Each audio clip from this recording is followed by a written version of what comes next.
दीनानाथ मंगेशकर रुग्णालयाच्या हलगर्जीपणामुळे आमदार अमित गोरखे यांचे जे पी ए आहेत त्यांच्या पत्नीचा मृत्यू झाल्याचा आरोप झाला होता आणि त्यानंतर अनेक ज्या गोष्टी आहेत त्या समोर आल्या होत्या आणि या प्रकरणी आरोग्य विभागाने एक समिती गठीत केली होती। या संदर्भात आज त्याचा जो अहवाल आहे तो रुपाली चाकणकर यांनी मांडलेला आहे। या संदर्भात बोलण्यासाठी आपल्यासोबत अमित गोरखे आहेत। रुपाली चाकणकर यांनी जो अहवाल सादर केलेला आहे तो तुम्हाला मान्य आहे का आणि कुठल्या गोष्टी आहेत ज्या समोर आलेल्या नाहीत अद्यापही?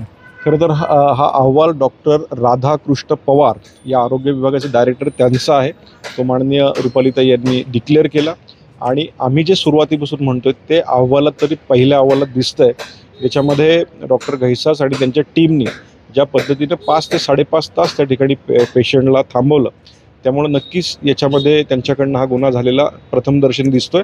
आणखी 2 अहवाल या ठिकाणी यायचे बाकी, ज्यात चॅरिटी कमिशनर आहेत त्यांचा एक अहवाल बाकी आणि शासनाची कमिटी यमुना जाधव यांची जी कमिटी आहे त्याचा अहवाल बाकी। ते दोन्ही उद्या संध्याकाळपर्यंत येतील असं अपेक्षित आहे।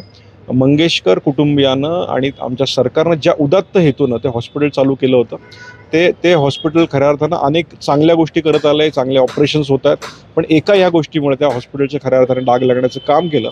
पण मला असं वाटतं की याच्यामध्ये डॉक्टर घैसास आणि त्यांची टीम नक्की दोषी आहे, हे आपण पहिल्यापासून म्हणत होतो आणि तेच पहिल्या आता अहवालात आपल्याला दिसतंय। परंतु रुग्णालय प्रशासनानं स्वतःचा बचाव करण्यासाठी रुग्णाची जी खाजगी आयुष्यातील बाब आहे ती समोर आणली होती।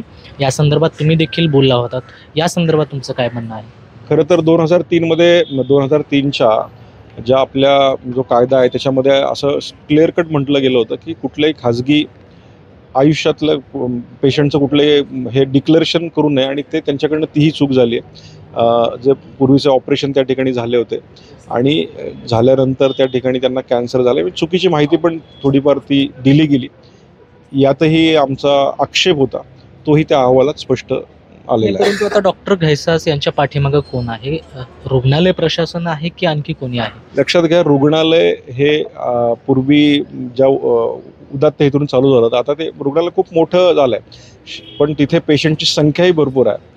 पण डॉक्टर घैसास यांनी ज्या पद्धतीने चूक केली, मला असं वाटतं की हा अहवाल आल्यानंतर त्यांच्यावर जी कारवाई व्हायची ती कारवाई 100% शासनामार्फतही होईल आणि हॉस्पिटलच्या माध्यमातून पण नक्की होईल। नाही, परंतु भिसे कुटुंब आणि घैसास यांचं आधी काही झालेलं होतं का ट्रीटमेंटविषयी?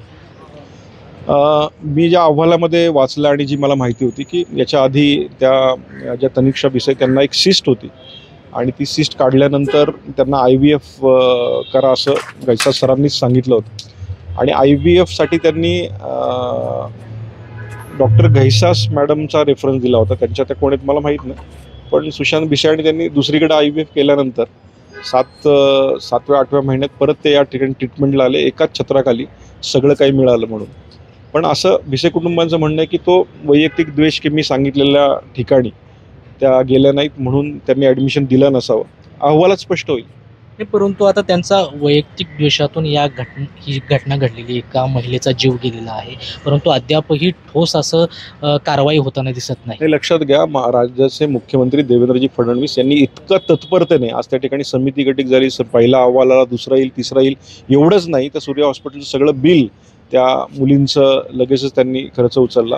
माझं मंगेशकर फॅमिली किंवा मंगेशकर हॉस्पिटलला सांगणं आहे की त्या ज्या 2 मुली आहेत त्यांचं पुढं काय होणार याचं भवितव्याचं तरी आपण त्यांच्या वयाच्या 18व्या वर्षापर्यंतची आपण काळजी घ्यावी।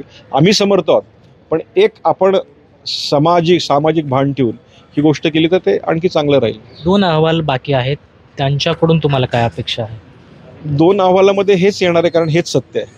मी पहिल्यापासून तेच सांगत होतो की जो अहवाल त्यांनी दिला होता मंगेशकर त्यांनी डॉक्टर घैसासांचा ऐकून तो चुकीचा होता।